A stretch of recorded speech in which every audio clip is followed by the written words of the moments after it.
Hello बच्चों, चलिए आज की क्लास को स्टार्ट करते हैं। और आज इस क्लास में हम लोग पढ़ेंगे धातुओं का छं आज इस क्लास में हम लोग पढ़ेंगे धातुओं का संक्षारण कैसे होता है, धातुएं जो है नष्ट कैसे होती हैं। तो सबसे पहले हेडिंग लिखेंगे धातुओं का संक्षारण या धातुओं का क्षय बोल सकते हैं। धातुओं का संक्षारण, धातुओं का संक्षारण परिभाषा में लिखेंगे वह रासायनिक प्रक्रिया जिसमें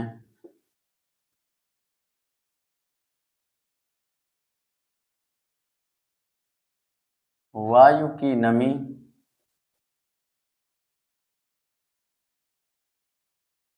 तथा ऑक्सीजन के प्रभाव से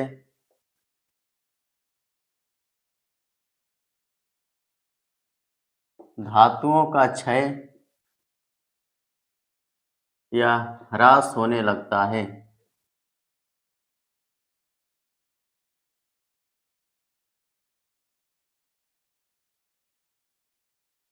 धातुओं का संक्षारण कहलाता है। जैसे हम लिख सकते हैं, जैसे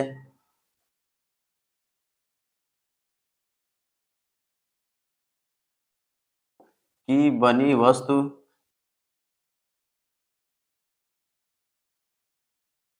आरंभ में चमकती है, या लिख सकते हैं चमकती हुई दिखाई देती है तथा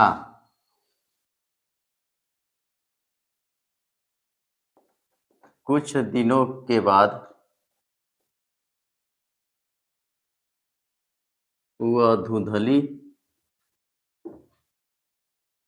होने लगती है।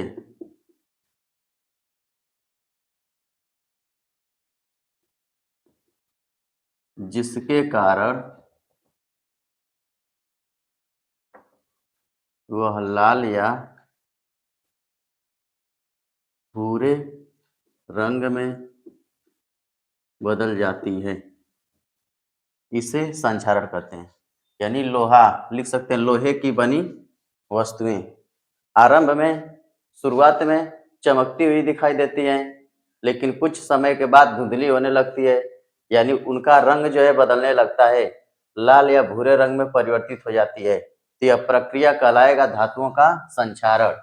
परिभाषा में लिखे हैं वह रासायनिक प्रक्रिया जिसमें वायु की नमी लिख सकते हैं, जैसे वायु में नमी लिख सकते हैं H2O, तथा ऑक्सीजन के प्रभाव से धातुओं का क्षय होने लगता है या ह्रास होने लगता है। ह्रास मतलब कमी, या क्षय बोल सकते हैं। क्षय मतलब क्षतिग्रस्त होने लगती हैं, नष्ट होने लगती हैं। ऑक्सीजन के प्रभाव से, ऑक्सीजन मतलब O2, यानी जब भी कोई धातु पानी के संपर्क में आएगी, नमी मतलब पानी मान सकते हैं, और ऑक्सीजन हवा के संपर्क में आएगी, तो धीरे धीरे उनका ह्रास होने लगता है। जैसे में लिखे हैं लोहे की बनी वस्तु आरंभ में चमकती हुई दिखाई देती है तथा कुछ समय के बाद धुंधली हो जाती है। इसका मतलब वह लाल या भूरे रंग में परिवर्तित हो जाती है। इसे कहते हैं जंग लगना। जैसे में अगर लिख दे ऐसे, Fe मतलब आयरन होता है, इसी को लोहा भी कहते हैं। आयरन यानी लोहा। इसको जब वायु के उपस्थिति और जल के उपस्थिति में जब अभिक्रिया करवाते हैं, यानी जल और इसको कह सकते हैं वायु, इसको कह सकते हैं नमी यानी पानी, इसके साथ जब अभिक्रिया करता है तो इसका हो जाता है ऑक्सीकरण। लोहे का ऑक्सीकरण हो जाता है। ऑक्सीजन का जुड़ना कहलाएगा ऑक्सीकरण। एक बार जब लोहे का ऑक्सीकरण होता है Fe का, तो Fe डबल प्लस में बदलता है, और फिर जब दोबारा ऑक्सीकरण होता है तो Fe ट्रिपल प्लस में बदल जाता है। तो यहाँ पे जो ऑक्सीकरण होता है Fe ट्रिपल प्लस वाला, यानी यहाँ पे लिखेंगे आयरन ऑक्साइड, आयरन ऑक्साइड बदल गया। तो ऑक्सीजन के ऊपर जो है डबल माइनस होता है, तो इधर लिखेंगे 2 इधर आ जाएगा, और Fe के ऊपर 3 प्लस होता है तो 3 इधर लिख देंगे, और यहाँ पे यक्स H2O लिख दिए। यानी कुछ मात्रा में नमी होनी चाहिए तभी जाके लोहे पे जंग लगेगा। ये जो है सूत्र हो गया जंग का, ये जंग का सूत्र हो गया। लोहे पे जंग लगता है तो उसका सूत्र लिखेंगे Fe2O3 और X H2O। यानी H2O की यहाँ पे संख्या जो है निश्चित नहीं है कितनी हो सकती है, यहाँ भी X लिखा जा सकता है। X H2O लेते हैं और सूत्र बन जाता है FeO3 X H2O। ये है आयरन ऑक्साइड। आयरन ऑक्साइड किसका सूत्र हो गया? लोहे का, जंग का। ऐसे ही जब चांदी पे जंग लगता है, चांदी पे जंग लगता है तो चांदी काले रंग में बदलने लगती है, और कॉपर तांबे पर जब जंग लगता है तो वह हरे रंग में बदलने लगती है।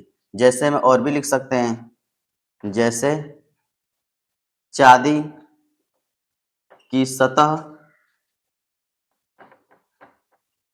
काले रंग में बदलने लगती है। जैसे में लिख सकते हैं कॉपर, जैसे कॉपर मतलब तांबा, यानी तांबे की सतह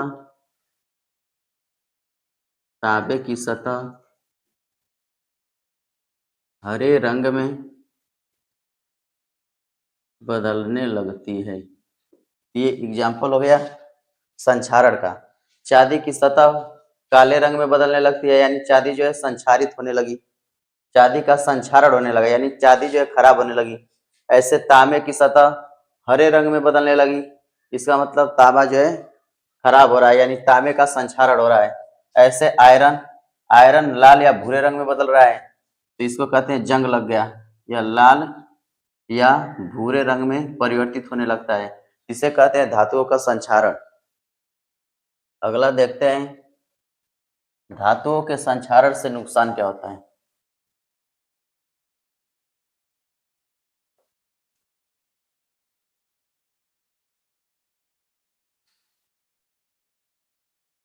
अगला हेडिंग है संक्षारण के नुकसान। यहाँ पे लिखेंगे संक्षारण के कारण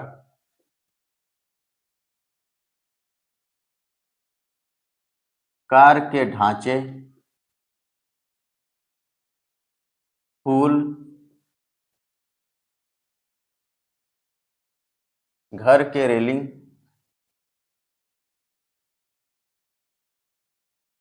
जहाज के ढांचे, जहाज, या लिख सकते हैं धातुओं की बनी वस्तुएं, धातुओं की बनी वस्तुओं की बहुत अधिक मात्रा में क्षति होने लगती है,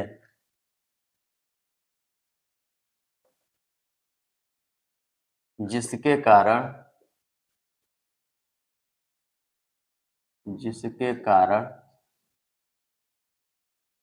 इनकी मरम्मत के लिए हर वर्ष बहुत अधिक पैसे खर्च करने पड़ते हैं। क्या देखें, संक्षारण के नुकसान क्या हैं? अगर धातुओं का संक्षारण होता है तो संक्षारण के कारण जो कार के ढांचे हैं जिससे कार बनाते हैं उनको बार बार जो है रिपेयरिंग करना पड़ता है, पेंट करना पड़ता है। लोहे की बनी जो भी वस्तुएं हैं, जैसे पुल है, लोहे का अगर पुल है उसको भी मरम्मत करना पड़ेगा। घर का अगर रेलिंग है, लोहे की रेलिंग है, जहाज या धातुओं की बनी कोई भी वस्तु है, इन सबको ज्यादा से ज्यादा मरम्मत करने के लिए पैसे खर्च करने पड़ते हैं। मतलब अधिक मात्रा में क्षति होने लगता है। क्षति का मतलब ये खराब होने लगती है, क्षतिग्रस्त होने लगती हैं, तो उनको बचाने के लिए ज्यादा से ज्यादा क्या करना पड़ता है? पैसे खर्च करने पड़ते हैं। तो संक्षारण के ये नुकसान हो गए। आगे लिखते हैं संक्षारण से बचाव। संक्षारण से बचाव, तो लिखेंगे इसे संक्षारण से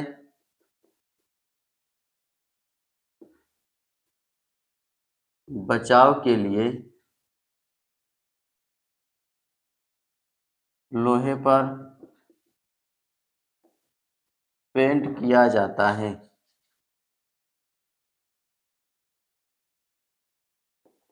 जिससे लोहा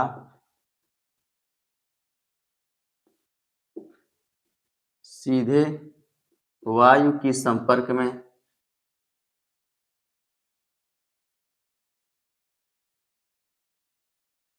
आने से बच जाता है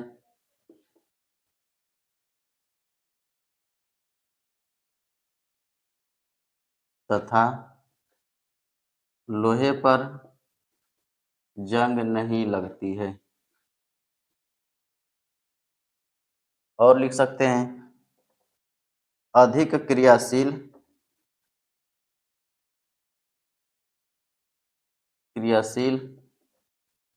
धातु की सतह पर कम क्रियाशील धातु की परत चढ़ाई जाती है।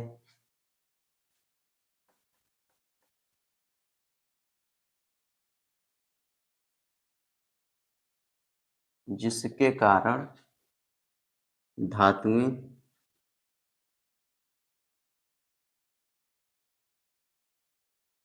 जंग लगने से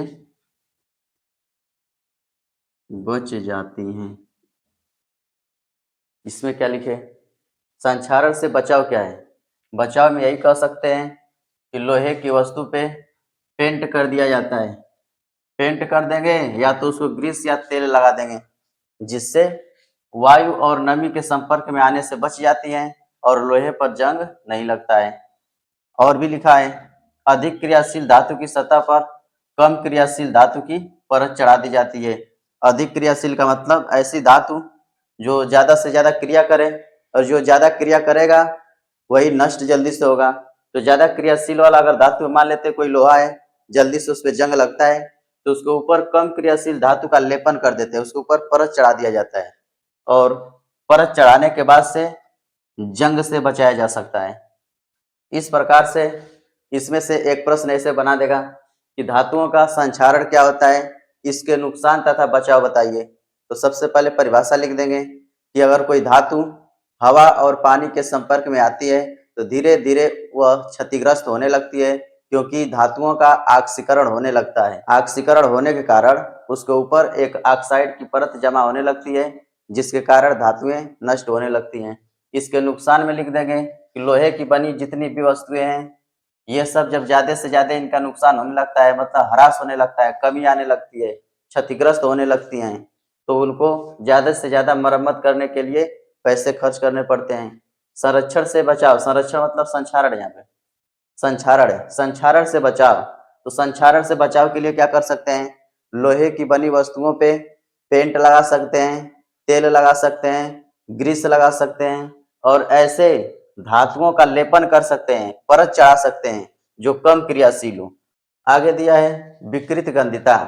ये भी पूछता है विकृत गंधिता क्या होती है। तो जो भी वसा युक्त खाद्य सामग्री होती है, जो तेल से बनी हुई वस्तुएं होती हैं, वह जल्दी से खराब हो जाती हैं, क्योंकि उनका ऑक्सीकरण हो जाता है। ऑक्सीकरण होने के कारण उनका स्वाद बदल जाता है, रंग बदल जाता है। तो कहते हैं विकृति गंधिता आ गई। मतलब विकृति गंधिता का मतलब ही हुआ कि विकृति मतलब खराब होना, गंधिता मतलब और गंध देना। मतलब कोई चीज खराब हो जाती है, दुर्गंध देती है, स्वाद बदल जाता है, तो इस घटना को कह सकते हैं विकृति गंधिता। तो हेडिंग लिखते हैं विकृति गंधिता।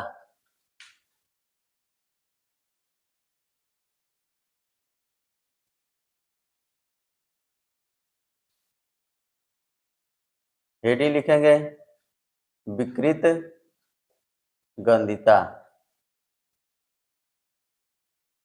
जब वसा युक्त अथवा तैलीय पदार्थ को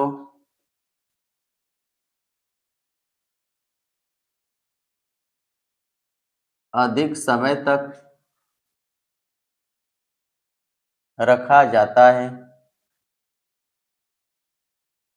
तो उनका स्वाद और रंग परिवर्तित हो जाता है, क्योंकि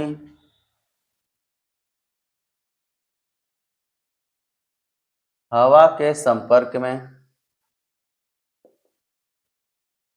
आने से उनका ऑक्सीकरण हो जाता है। ऑक्सीकरण को लिख सकते हैं उपचयन, उसका ऑक्सीकरण हो जाता है।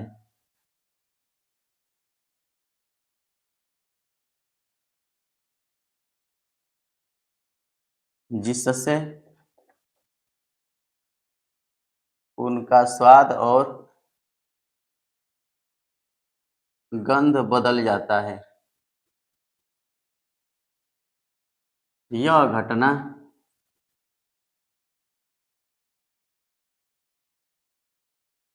विकृत गंधिता कहलाती है।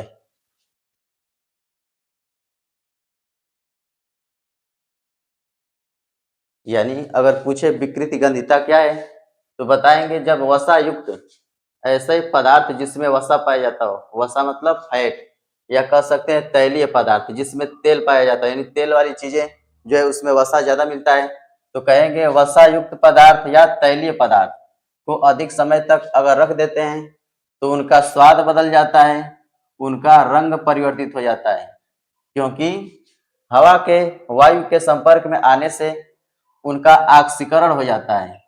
ऑक्सीकरण को कह सकते हैं उपचयन, यानी जो भी तेल वाली चीजें होती है उनको रख देने से, वायु के संपर्क में आने से उनका ऑक्सीकरण होता है, जिसके कारण उनका स्वाद बदल जाता है और गंध बदल जाता है। तो इस घटना को ही कहा जाता है विकृति गंधिता। अगला हेडिंग लिखेंगे विकृति गंधिता के रोकने के उपाय क्या है। हेडिंग है विकृत गंधिता के रोकने के उपाय। तो इसमें सबसे पहला नंबर है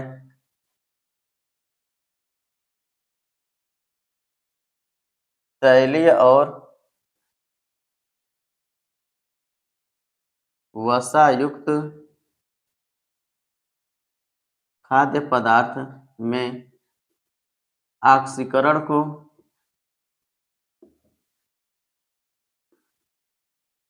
रोकने के लिए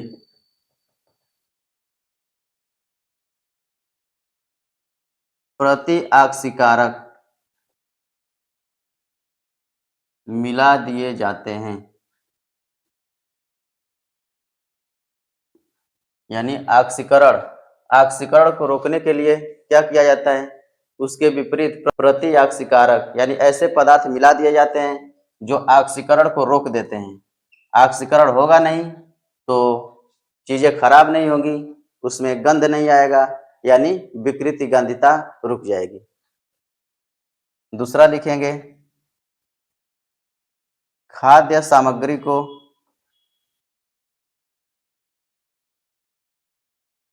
खाद्य सामग्री को वायुरोधी बर्तन में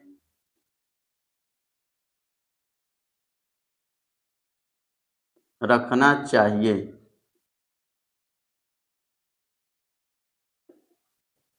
जिससे वे ऑक्सीजन के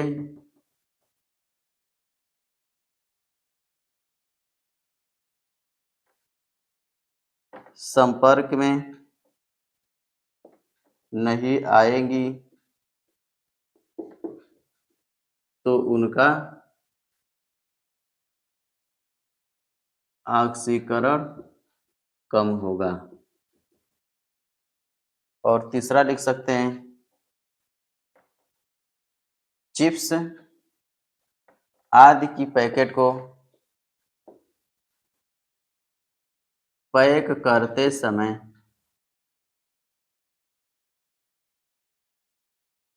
उसमें से वायु को निकालकर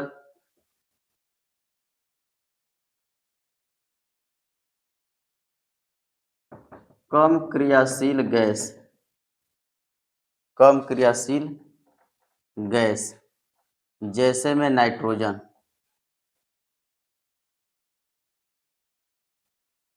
को डाल दिया जाता है,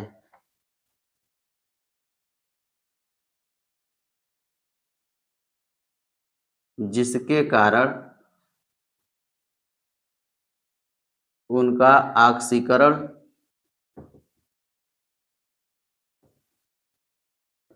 नहीं होता है और खराब होने से बच जाती है। यानी विकृति गंधिता को रोकने के उपाय में क्या देखें, अगर कोई तेलीय पदार्थ है यानी वसा युक्त खाद्य पदार्थ है तो उसके ऑक्सीकरण को रोकने के लिए प्रति ऑक्सीकारक मिला दिया जाता है, जिसके कारण उनका विकृति गंधिता नहीं होती है, मतलब खराब नहीं होती है। यानी आगे दिया है खाद्य सामग्री को वायुरोधी बर्तन में रखना चाहिए। ऐसे बर्तन जिसमें वायुरोधी का मतलब ये है कि उसमें वायु का विरोध हो, यानी उसमें हवा न जाए। अगर हवा नहीं जाएगी तो उनका ऑक्सीकरण नहीं होगा, यानी ऑक्सीजन के संपर्क में नहीं आएंगी तो उनका ऑक्सीकरण कम होगा, यानी जल्दी से खराब नहीं होगी। आगे क्या लिखे हैं, जैसे में चिप्स है, इसके पैकेट को अगर पैक करते हैं तो पैक करते समय उसमें का हवा बाहर निकाल देते हैं और कम क्रियाशील कोई गैस डाल देते हैं, जैसे नाइट्रोजन गैस को डाल करके और चिप्स को पैक कर दिया जाता है। इससे फायदा क्या होता है, जिसके कारण हवा अंदर जो है नहीं रहेगी, नाइट्रोजन गैस भर दिया जाता है। नाइट्रोजन गैस कम क्रियाशील है, क्रिया नहीं करेगी या बहुत कम क्रिया करेगी तो ज्यादा दिन तक जो है सामान खराब नहीं होगा। यानी चिप्स का पैकेट हो चाहे कोई भी पैकेट हो, अधिकतर में नाइट्रोजन गैस को भर दिया जाता है ताकि खराब न हो, यानी उनका ऑक्सीकरण न हो। इस हिसाब से हम लोग यहाँ पे पढ़े हैं विकृति गंधिता क्या है और इसके पहले पढ़े हैं धातु का संक्षारण क्या होता है। तो दो प्रश्न यहाँ से आ सकते हैं, धातुओं का संक्षारण भी पूछ सकता है और विकृति गंधिता किसे कहते हैं यह भी पूछ सकता है। तो दोनों को तैयार रखेंगे और आगे कल से पढ़ाएंगे कुछ महत्वपूर्ण क्वेश्चन आंसर जो पेपर में पूछे जाते हैं और हमारे किताब में दिया हुआ है। तो आज के लिए इतना ही।